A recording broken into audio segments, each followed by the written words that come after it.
सदाशिव लुटे, नायब तहसीलदार संभाव्य शहर शाखा. मी सर्व भुसावळच्या नागरिकांना, भुसावळ तालुक्यातील सर्व नागरिकांना आवाहन करू इच्छिते की विशेष सहाय्य अर्थसहाय्य योजनेच्या निकषांमध्ये बऱ्यापैकी बदल झालेले आहेत. गेल्या 2-3 महिन्यामध्ये हे बदल झालेले आहेत.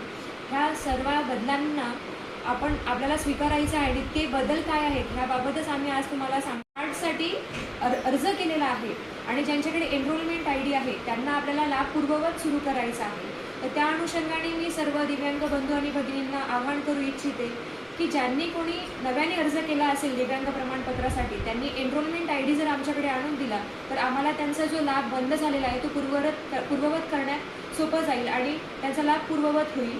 तसेच जे डिजिटली हयात प्रमाणपत्र आहे, म्हणजे आपण याआधी मॅडमने सांगितल्याप्रमाणे आपण ऑफलाईन पद्धतीने हयात प्रमाणपत्र घेतलं होतं, पण 7 मेच्या GR नुसार आपल्याला असे निर्देश आहेत की आता डिजिटली हयात प्रमाणपत्र काढायचे आहेत. तर सर्व लाभार्थ्यांना, इंदिरा गांधी, संजय गांधी, श्रावणबाळ ह्या सर्व लाभार्थ्यांना माझं आव्हान आहे की त्यांनी नजीकच्या सेतू केंद्रात जाऊन किंवा स्वतः बेनिफिशरी सत्यापन ॲप मोबाईलमध्ये डाउनलोड करून हयात प्रमाणपत्र काढून घ्यावे आणि ते हयात प्रमाणपत्राची एक कॉपी तहसीलला जमा करावी. धन्यवाद. मध्ये आपले जे संजय गांधी योजनेचे लाभार्थी आहेत विविध योजनांचे, त्यांना दरवर्षी हयात प्रमाणपत्र सादर करावं लागतं. त्या अनुषंगाने आपण एक ड्राईव्ह घेतला होता. ऑफलाईन स्वरूपात हयात प्रमाणपत्र त्यांनी सादर केलं होतं. त्यानंतर 7 मेला सामाजिक न्याय व विशेष सहाय्य विभागाचा एक GR आलेला आहे. त्या अनुषंगानं हयात प्रमाणपत्रामध्ये काही बदल केलेले आहेत. सर्व जे काही आपले लाभार्थी आहेत त्यांना आता डिजिटल लाईफ सर्टिफिकेट म्हणजेच डिजिटल हयात प्रमाणपत्र सादर करणं आवश्यक झालेलं आहे.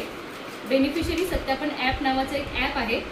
ते ॲप लाभार्थी स्वतः मोबाईलवरून डाउनलोड करू शकतात किंवा नजीकच्या सेतू केंद्रात जाऊन DLC डिजिटल हयात प्रमाणपत्र बेनिफिशरी सत्यापन ॲपद्वारे काढू शकतात. 7 मेचा GR आहे आणि या अनुषंगाने त्यांना जर सेतू केंद्रातून काढलं असेल तर कमाल 50 रुपये शुल्क आहे ते त्यांना देय राहील. तसेच 27 मार्च 2026चा GR आहे. त्यानुसार आपल्या योजनांमध्ये बरेचसे काही बदलही झालेले आहेत. बरीचशी कागदपत्र अनिवार्य केलेली आहेत. ओळखीचा पुरावा म्हणून अर्जदाराचं आधार कार्ड तसेच किंवा महारोयोचं जॉब कार्ड हे त्यांना अनिवार्य राहील. पत्त्यासाठी रहिवासी दाखला आणि रेशन कार्ड हे कंपल्सरी केलेलं आहे. वयाचा पुरावा म्हणून एकतर जन्म प्रमाणपत्र किंवा शाळा सोडल्याचा दाखला या दोन्हीपैकी एक दाखला आपल्यासाठी अनिवार्य राहील. आणि उत्पन्नाचा पुरावा म्हणून आपल्या तहसीलदारांचं उत्पन्न प्रमाणपत्र लागेल. तसेच पॅन कार्ड, व्यक्ती जर BPL खाली असेल दारिद्र्य रेषेखाली प्रमाणपत्र लागेल. तसेच पॅन कार्ड आणि 26 AS नमुना हा सुद्धा अनिवार्य केलेला आहे. बऱ्याच गोष्टी आहेत. आपण या अनुषंगाने या GRला जास्तीत जास्त प्रसिद्धी दिलेली आहे. चावडीवर प्रसिद्धही केलेली आहे. तर नजीकच्या सेतू केंद्रात जाऊन त्यांचं डिजिटल लाईफ सर्टिफिकेट हयात प्रमाणपत्र काढून घ्यावं. धन्यवाद. Subscribe now and press the bell icon. Never miss an update.